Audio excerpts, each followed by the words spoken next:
time of process P2. What is the start execution time of process P2? You see, process P2 is executing here. Process P2 is executing from 15 millisecond to 22 millisecond. It means start execution time of process P2 it is 15 millisecond. And the arrival time of process P2 in the question is 1 millisecond. It means response time for process P2 it will be 15 minus 1 equal to 14 millisecond. Now response time for process P3.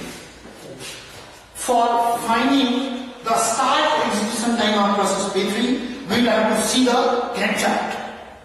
In the Gantt chart, the start execution time of process P3 is 10 because process P3 is executing from 10 millisecond to 15 millisecond. And in the question, the arrival time of process P3 is 2. So if we see the response time for process P3, which is time difference between start execution time and the arrival time, so it will be equal to 10 minus 2 equal to 8. Similarly, we can calculate the response time for process P4. For calculating start execution time of process P4, we will have to see figure 3, where we have represented the Gantt chart for SCF non-preemptive. So in the figure 3, the start execution time of process P4 is 8 millisecond because process P4 is executing from 8 millisecond time to 10 millisecond. So start execution time of process P4 is 8 milliseconds, so this will be equal to 8 minus arrival time of process P4. Arrival time of process P4, we have to see the question. So it is equal to 3. So 8 minus 3 equal to 5. So in this way, we have calculated the response time for each process on the basis of figure 3. After this is clear to everyone? Yes. After calculating the response time for each process, now we have to calculate the turnaround time. Here, turnaround time we are representing by TAT. So turnaround time for process P1. As we have defined, what was the definition of turnaround time? We define turnaround time as it is the time difference between finished execution time of a process and arrival time of a process. So see, finished execution time of process P1. The finished execution time of each process is represented by small case letter F in figure 3.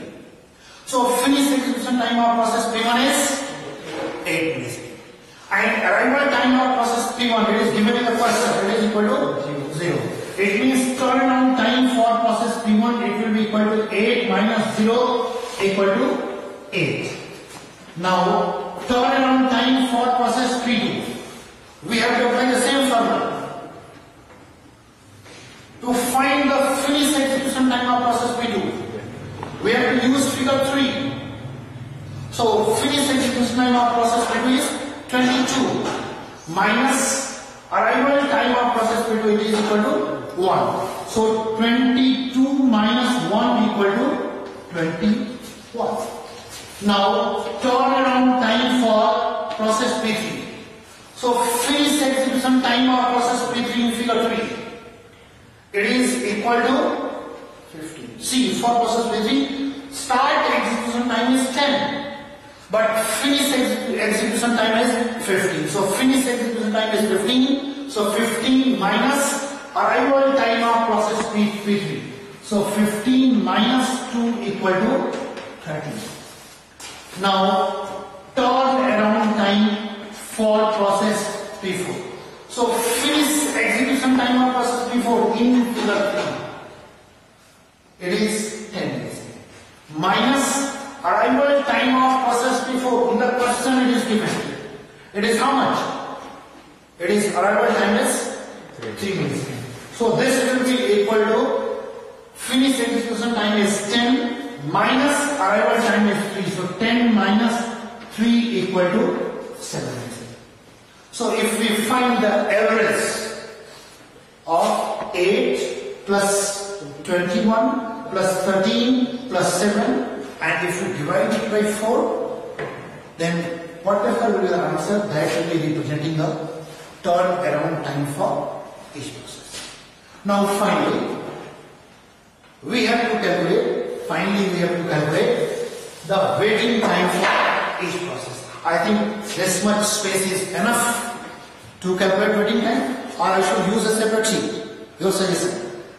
Should I do it here? No problem? So okay, let's calculate the waiting time for each process. So W is representing waiting and T is representing time. So waiting time for P1. How we define waiting time? There are two ways. Either you can use the combination of turnaround time and execution time to calculate waiting time, or separately with the help of Gantt chart you can calculate waiting time for each process. So which one you want to go for? Let's use the Gantt chart and let's calculate waiting time. Instead of directly going for formula, let's use the Gantt chart. Okay? So you see, when we are calculating waiting time for process P1, we have to see that after the arrival of the process, how much time the process has spent in waiting state before finishing its execution. So what is the arrival time of process P1? 0. Process P1 arrived at time 0. And process P1 finished execution at time 8 milliseconds. In between you see process P1 arrived at 0, finished execution at 8 milliseconds. And in which duration process P1 is executing? 0 to 8. It means process P1 arrived at time 0, it got the CPU at time 0, and process P1 finished the execution at 8 milliseconds. It means process P1 did not wait for a single millisecond. So the waiting time for process P1, it will be 0 minus 0 equal to 0. Now waiting time for P2. When we are calculating waiting time for process P2, we have to see two things. At what time process P2 arrived? So as per the question, process P2 arrived at 1 millisecond. And at what time process P2 started execution? To calculate, to find the time at which process P2 started execution, we have to see the figure 3. So process P2 started execution at 15 milliseconds. And process P2 arrived at 1 millisecond. It means from 1 millisecond time to 15 millisecond time, what process P2 was doing? It was waiting. So waiting time for process P2, it will be equal to 15 minus 1 equal to 14. Similarly, we can calculate the waiting time for other processes. So if we calculate the waiting time for process P3, what things will we see? We will see that what is the arrival time of process P3 in the question. The arrival time of process P3 is 2 milliseconds, or you can say 2 o'clock. Process P3 arrived at 2 o'clock, and process P3 started execution at 10 o'clock. So means from 2 o'clock to 10 o'clock, what process P3 was doing? It was waiting. It means waiting time for process P3, it will be equal to 10 minus 2 equal to 8 milliseconds. Similarly, we can calculate the waiting time for process P4. Yeah, I want you, Mr. Deepak. Yes, sir. On the basis of formula, can you calculate the waiting time for process P4? The arrival time of P4 is between. What is the arrival time of process P4? 3 milliseconds. 3 milliseconds. Yes, sir. And at what time process P4 started execution? So 8 milliseconds. 8 milliseconds. It means from 3 milliseconds to 8 milliseconds. What process P4 was doing? Process P4 was waiting. So waiting time for process P4 will be equal to 8 minus 3 equal to 5 So we have calculated the waiting time for P1, P2, P3 and P4. If we need to calculate the average waiting time, then we can sum this 0 plus 14 plus 8 plus 5, and if we divide this sum by 4, because number of processes are 4, then we can get the value of average waiting time. So in this way we have calculated SJF non-preemptive scheduling. Thank you.